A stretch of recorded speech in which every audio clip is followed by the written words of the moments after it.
Captain Lee Tejo stood on the bridge of the UES Indomitable and stared at the massive alien ship floating in space before them. It was 3 times bigger than his own vessel and shaped like a crystal that caught the light from distant stars. He had never seen anything so beautiful or terrifying in his life. "Captain, they are sending us a message," said his communications officer, Lieutenant Park Seo-jin. She was young but smart, and Lee trusted her completely. "It's in our language somehow." Lee nodded. "Put it on the main screen." The screen flickered, and suddenly they were looking at a tall, thin creature with blue skin and 4 arms. Its eyes were large and black, and when it spoke, its voice sounded like music. "Greetings, primitive beings," the alien said. "I am High Commander Theksun of the Velthari Empire. We speak for the Galactic Federation. You will surrender your ship and prepare to be judged." Lee felt his heart racing. This was humanity's first contact with alien life, and it was not going well. He stepped forward and spoke clearly. "I am Captain Lee Tejo of the United Earth, ship Indomitable. We come in peace. We want to learn about your civilization and share our own." The alien's expression did not change. "Your wants are not important. You are from what we call a death world. Your species is dangerous and must be controlled." "Death world?" Lee asked, confused. "Your planet Earth," Theksun explained. "It is a world of constant violence and death. Most planets in the galaxy are peaceful, but yours breeds killers. You fight each other, you fight your environment, you fight everything." Lee wanted to argue, but he knew the alien was partly right. Humans had always fought wars. They had struggled against nature, against diseases, against each other. But that had also made them strong. "We have learned to live in peace," Lee said. "We stopped fighting wars 50 years ago. We work together now." "Impossible," Theksun said. "Deathworld species cannot change. You will always be violent. This is why the Federation must control you." Behind Lee, his security chief commander, Kim Minho, stepped forward. Kim was a former soldier, tough and scarred from old battles. "Control us how?" he asked. "You will work for us," Theksun said simply. "Your species will mine asteroids and do dangerous jobs that civilized beings cannot do. In return, we will allow you to live." The bridge went silent. Lee felt anger rising in his chest, but he kept his voice calm. "And if we refuse, then you will be removed," Theksun said. "The Federation has dealt with dangerous species before. We know how to protect the galaxy from threats." Lee looked around at his crew. He saw anger in their faces, but also fear. They were just one ship against an entire galactic civilization. But they were also human. "We need time to think about this," Lee said. "You have one of your Earth days," Theksun replied. "Then you will give us your answer. Choose wisely, primitive one." The transmission ended, leaving the bridge in darkness except for the stars outside. "Captain," said Dr. Han Yuri, the ship's science officer. She was brilliant and had studied everything they knew about space. "Our sensors show at least 20 more ships just like that one hiding behind the asteroid belt." 21 ships against 1, Kim said grimly. "Not good odds." "It's not about the ships," said engineer Lim Soo-young from her station. She was small but fierce and could fix anything. "It's about what they think of us." "What do you mean?" we asked. "They called Earth a death world," So-young explained. "They think we're primitive and violent. But they don't understand what that really means." Lee nodded slowly. He was beginning to understand. "They think being from a dangerous world makes us weak, but it makes us strong," Kim said. "We survived things that would kill them." Park Seo-jin looked up from her station. "Captain, I've been analyzing their language and technology. They're advanced, but everything follows patterns. Their ships, their weapons, even the way they talk. It's all very organized, predictable," Dr. Han added. "They've probably never faced real chaos." Lee walked to the window and looked out at the alien ship. It was beautiful and perfect, like a work of art. But Lee had learned something important in his years as a captain. Perfect things were often fragile. "What are your orders, Captain?" Kim asked. Lee turned to face his crew. These were good people. They had families back on Earth, children who played in safe parks, parents who had never known real war. But Lee remembered the old stories. His grandfather had told him about the last great war on Earth, about how humans fought when they had no choice. "Send a message to Earth," Lee said. "Tell them what happened here. Tell them to prepare." "Prepare for what?" Park asked.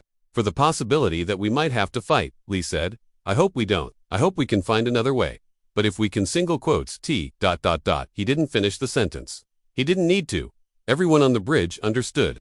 They were humans. They came from a world that had tried to kill them for millions of years. They had survived ice ages and plagues and wars. They had climbed mountains and crossed oceans and reached for the stars. And now, for the first time in 50 years, they might have to remember how to fight. Hours passed. Lee tried to sleep but couldn't. He kept thinking about the aliens' words. Death world, primitive, dangerous. The aliens thought these were weaknesses. But what if they were wrong? The next morning, Lee called his senior officers together. "I've made a decision," he said. We're going to refuse their offer. Captain, Dr. Han said carefully. They have superior technology in numbers. Yes, Lee agreed, but they don't understand us. They think we're simple and violent. They don't realize that we're simple and violent and smart. Kim smiled grimly. What's the plan? We tell them no, Lee said, and then we show them what humans do when someone threatens our home. When the time came, Lee stood before the communication screen again. Vexon appeared, looking as cold and perfect as before. Have you decided to serve the Federation? The alien asked. Lee straightened his shoulders. Behind him, his crew stood ready. We have decided, he said clearly. And our answer is no. For the first time, Vexon looked surprised. You refuse. You cannot refuse. You are one ship. We are one ship. We are one ship. But we are human, and humans don't surrender. Then you will be destroyed. Vexon said angrily. The Federation will send a fleet to your world. Your species will be eliminated. Maybe, Lee said. But it won't be easy. You called us a death world species. You were right. But you don't understand what that means. Explain, Vexon demanded. Lee smiled. And it was not a pleasant smile. It means we've been fighting for our lives since the day we were born. It means we're very, very good at it. And it means that if you want to destroy us, you're going to have to earn it. The transmission ended. Around him, his crew began preparing. For battle, they were scared, but they were ready. They were human, and the galaxy was about to learn what that really meant. 3 weeks after Captain Lee Tejo's defiant message, Admiral Crixtal of the Galactic Federation stood on the bridge of his flagship, the Eternal Glory. He was a Velthari-like High Commander Vexon, but older and more experienced. His arms moved gracefully as he studied the tactical display showing 200 Federation ships. This is embarrassing, Crixtal said to his aide, Commander Nexra, 200 ships to deal with one primitive world. The Council is treating these humans like they are actually dangerous. The reports from High Commander Vexon were concerning. Nexra replied carefully. He said they seemed unpredictable. Crixtal laughed, a sound like crystal bells ringing. Unpredictable. They are barely more advanced than animals. This will be finished in hours. On Earth, things were very different.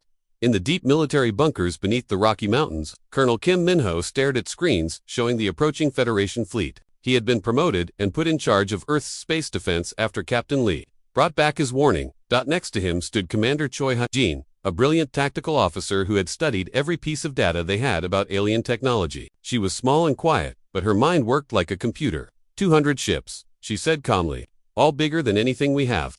Energy weapons that can cut through our armor like paper. Shields that can stop our missiles. Sounds hopeless, Kim said. But he was smiling. Not hopeless, Choi replied. Just difficult. They have better technology, but they think like civilized beings. And we don't. We're human, she said simply. We think like predators. Above them, Earth's small defense fleet was getting ready for battle. Captain Yoon Jae-soon commanded the destroyer Soul's Fury. It was not an impressive ship compared to the alien vessels. It had thick armor but weak weapons and no energy shields. Captain, said his weapons officer, the enemy fleet is dropping out of faster-than-light travel. They're forming a battle line. Yoon nodded. The aliens were doing exactly what Earth's military leaders had predicted. They were following proper military procedure, lining up their ships in neat formations like they were on parade. All ships, Yoon said into his communicator. Remember the plan. We are not trying to win a fair fight. We are trying to survive long enough to hurt them. The Federation fleet approached Earth like a golden spear. Admiral Crixtal expected the humans to meet them in traditional battle formation. Instead, his sensors showed chaos. What are they doing? He asked his tactical officer. Unknown, Admiral. Their ships are scattered across the system. Some are hiding behind asteroids, others are moving in random patterns. It makes no sense. Primitives, Crixtal said dismissively. They don't even know how to form a proper battle line. Begin the attack. The first Federation ships opened fire on Captain Yoon's destroyer. Their energy beams lit up space like blue lightning. But the Soul's Fury was not where they expected it to be. Yoon had used Earth's moon to hide his approach, coming at the enemy from an angle they had not defended. Fire all weapons, Yoon ordered. The Soul's Fury was not armed with energy weapons or guided missiles. Instead, it fired simple metal rods at incredible speed.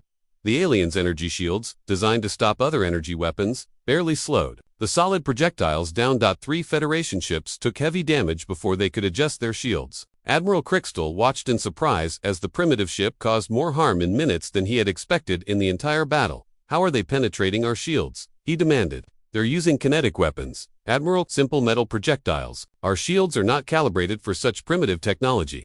Across the solar system, other human ships were using equally unexpected tactics. Commander Park Day-1 had filled his cargo ship with explosives and was flying it directly at a Federation cruiser. The aliens assumed it was trying to escape and paid little attention until it was too late. The explosion destroyed the cruiser and damage to nearby ships. The Federation officers could not believe what they had seen. They're using suicide attacks. Commander Nexra reported to Admiral Crixtal. Their ships are ramming ours intentionally. That's impossible, Crixtal said. No civilized species would waste lives so carelessly. But humans were not like other species. On the bridge of the Soul's Fury, Captain Yoon saw that his ship was surrounded, his weapons were nearly out of ammunition, and his hull was cracked from enemy fire. Captain, his engineer said, the reactor is overloading. We need to evacuate. Yoon looked at the massive Federation dreadnought in front of them. It was the largest ship in the enemy fleet, probably carrying thousands of aliens. He made a decision that would be talked about across the galaxy for centuries. All crew to escape pods. He ordered everyone except the bridge crew. Sir, his weapons officer asked. We're going to ram that dreadnought, Yoon said calmly. But first, we're going to overload our reactor. If we're dying today, we're taking as many of them with us as possible. The bridge crew looked at each other. They were scared, but they were human. They understood. For Earth, Yoon said. For Earth, they replied. The Soul's Fury accelerated toward the Federation dreadnought. The aliens tried to stop it, but the human ship was small and fast. At the last moment, Yoon detonated his ship's nuclear reactor. The explosion was visible from Earth. When the light faded, the dreadnought was gone. So were 6 smaller ships that had been too close. Admiral Crix stared at the empty space where his flagship's sister ship had been. In 30 years of military service, he had never seen anything like it. Admiral, his communications officer said, we're receiving messages from across the fleet. The crews are disturbed by the humans' tactics. Disturbed. They're calling the humans demons. Sir, they say they fight without honor or reason. But Dr. Han Yuri, monitoring the battle from Earth's Defense Center, understood what was really happening. She had studied the Federation species and learned something important. They're afraid, she told Colonel Kim. These aliens evolved on safe worlds. They fight wars with rules and honor. They've never faced an enemy that's willing to die, just to hurt them. Good, Kim said grimly. Fear is a weapon too. The battle continued for 6 hours. The Federation fleet won, but barely.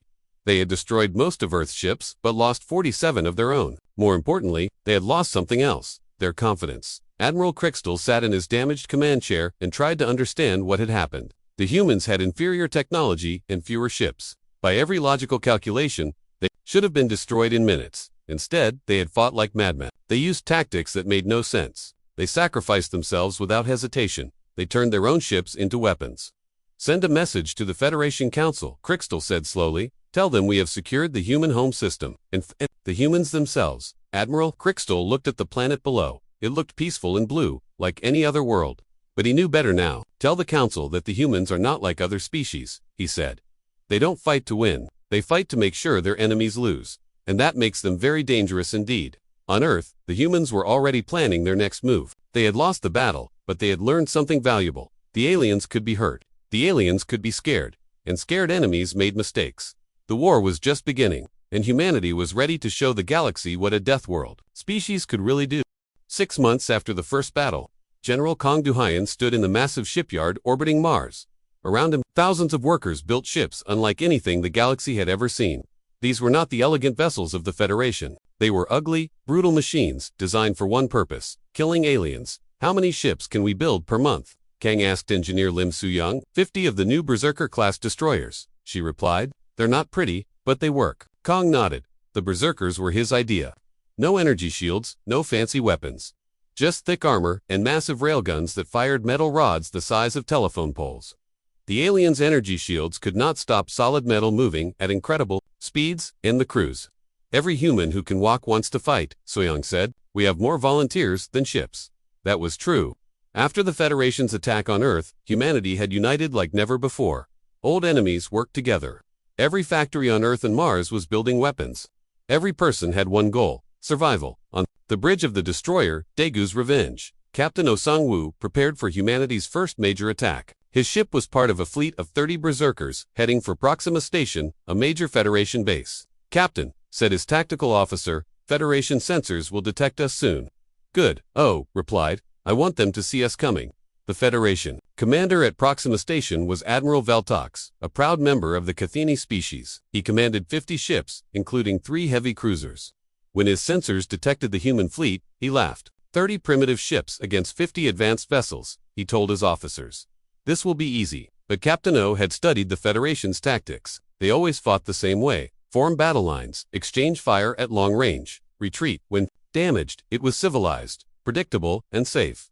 Humans did not fight safely. All ships, commanded, execute wolfpack formation. The human fleet split apart like a pack of hunting animals. Instead of forming neat lines, they scattered across space, approaching from multiple directions. The Federation ships tried to target them, but the humans were too spread out. What are they doing? Admiral Valtox demanded. Unknown strategy. Admiral, they appear to be, surrounding us. That was exactly what they were doing. The Berserker destroyers were smaller and faster than Federation ships. They could not win in a straight fight, so they did not fight straight. The first human ship to attack was the Bizon's Pride, commanded by Captain Nasungho. His ship charged directly at a Federation cruiser, ignoring the energy beams trying to kill him. At the last moment, he fired his railgun. The metal rod punched through the alien ship's hull like it was paper. The cruiser exploded in a ball of fire. Impossible. Voltox shouted. Our shields should have stopped that. But the shields were designed for energy weapons, not solid projectiles. More human ships attacked, each one sacrificing itself to destroy a larger enemy vessel. The Federation formation collapsed into chaos. In 30 minutes, the battle was over. The humans had lost 20 ships, but they had destroyed the entire Federation fleet. Admiral Valtox died when Captain O's ship rammed his flagship. News of the victory spread across human space, but it also spread across Federation space, carrying a new word that struck fear into alien hearts. Humans. Dr. Jung Unesio worked in a secret laboratory on Luna, studying captured alien technology. She was humanity's best scientist, but she did not just copy alien designs, she improved them. The Federation's energy weapons are efficient, she explained to General Kang, but they're too precise. Human weapons are messy, but that makes them unpredictable. She had created hybrid weapons that combined alien technology with human engineering. The result was devastating. Weapons that were both more powerful and more reliable than anything either species had built alone. How soon can we equip the fleet? Kang asked. The prototypes are ready now, Jung replied. But General, are we sure? We want to do this. These weapons are terrible. Kang looked out at Earth through the laboratory window. He could see the scars from the Federation's first attack, cities that were still being rebuilt. They started this war, he said quietly. We're going to finish it. 1 year into the war, the galaxy had learned to fear human fleets. But Admiral Bei Sungmin was about to show them something worse, human imagination. Present your report, Captain Bei said to Captain Shin Biora.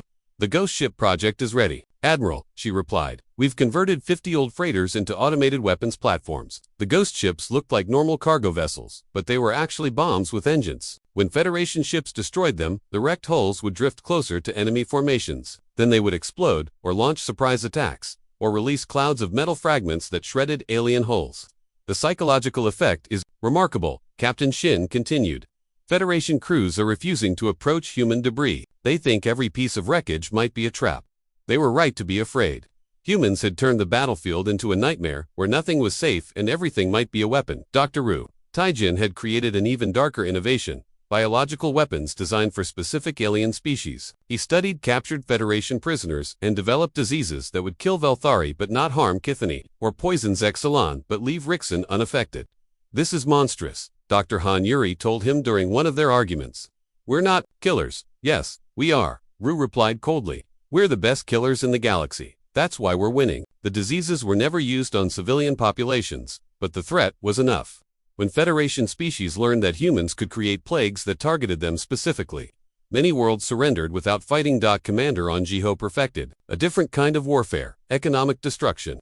Human fleets did not just attack military targets, they destroyed trade routes, mining stations, and supply convoys. The Federation's economy began to collapse as worlds ran out of food, fuel, and basic supplies. We don't need to conquer them, On explained to his officers. We just need to make them too weak to fight. It worked. Federation worlds that had never seen a human ship began to starve. Alien governments faced riots and rebellion as their people demanded an end to the war. The Federation Council met in emergency session on their capital world of Centralis Prime. The Great Hall was filled with representatives of 47 species, all talking at once. The humans must be stopped, shouted Ambassador Kleckstar of the Velthari. They fight without honor. They fight without mercy, added Representative Nick Salah of the Cathini. Our worlds are dying. High Counselor Threndel, eldest of the ancient Rixon, raised his hand for silence. Perhaps, he said slowly, we should consider peace negotiations. Peace? Kleckstar was outraged. With primitives, never. These primitives have destroyed half our fleet, Threndel replied. They have turned our own diversity against us. They have shown that they can kill any of us, anywhere, at any time. What exactly do you propose we do? The council had no answer. The Federation had been the greatest power in the galaxy for 1,000 years. Now they were losing a war to a species that had barely learned to travel between stars, but the worst was yet to come. The war's climax came when humanity launched Operation Nightmare. Fleet Admiral Quan In-Su commanded the largest human fleet ever assembled. 800 ships carrying 2 million soldiers and the most advanced weapons humanity had ever built. Target confirmed, reported his intelligence officer, 12 Federation core worlds, including their capital. All fleets report ready. Admiral added his communications officer. Quan nodded. This would be the final battle. Either humanity would break, the Federation's will to fight, or they would all die trying. All ships, he said into his communicator. This is for everyone who died when they attacked Earth. This is for our children's future. Attack. The human fleets struck simultaneously across 12 star systems. The Federation had never faced coordinated attacks on this scale. Their forces were scattered, trying to defend everywhere and succeeding nowhere. At Velthar Prime, the Federation's military headquarters, Commander Co Haewon led the assault. Her ship, the Ancient's Fury, fought for 3 days straight against overwhelming odds. When her weapons failed, she ordered her crew to abandon ship and rammed it into the Federation's command center. The building collapsed, killing the Federation's top military leaders and destroying their central command network. Without coordination, Federation forces across the galaxy began to surrender or retreat, but the real psychological blow came from Captain Moon Junho. His fleet surrounded the Federation world of Nexus 7, home to billions of aliens. Instead of attacking the planet, he broadcast a message across the galaxy. People of the Federation, he said calmly, you have seen what happens to your military. Your fleets are broken. Your leaders are dead. Your worlds are starving. This planet has 20 million people on it. We could kill them all in minutes. He paused, letting the words sink in. But we won't. Not because we can't, but because we choose not to. Surrender now, and we will show mercy.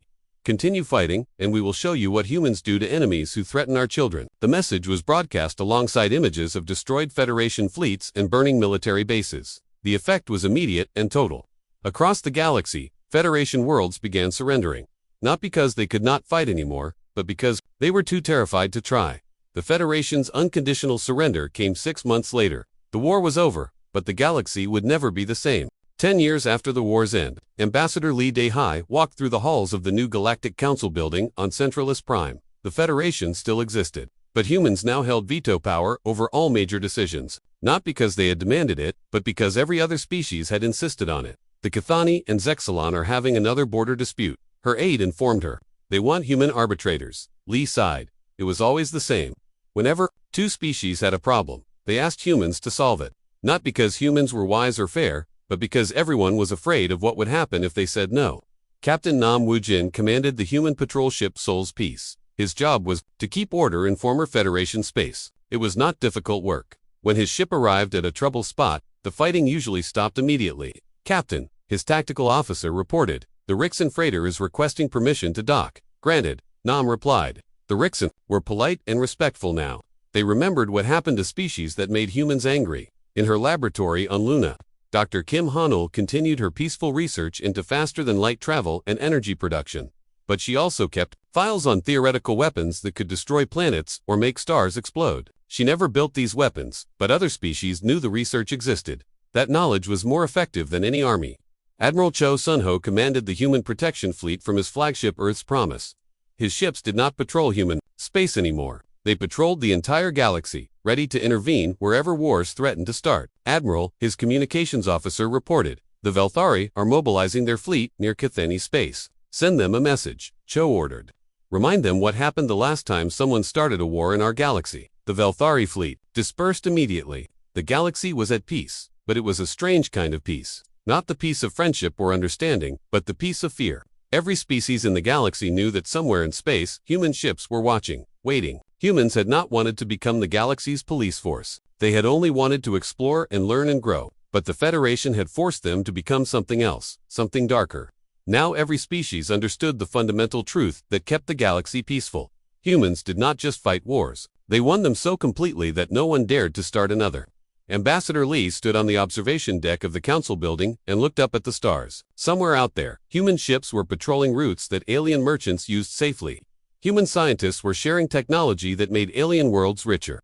Human doctors were curing diseases that had plagued other species for centuries. But every alien who looked at those same stars knew something else. They knew that humans had been forced to become the galaxy's guardians, and that they took that responsibility very seriously. The war had made humanity the most feared species in the universe, but it had also made them the most respected. And in a galaxy full of different species with different needs and different dreams, sometimes fear and respect were the only things that could keep everyone alive. The stars shone peacefully above, and the galaxy slept safely below, protected by the reluctant guardians from the little blue world that everyone now called home.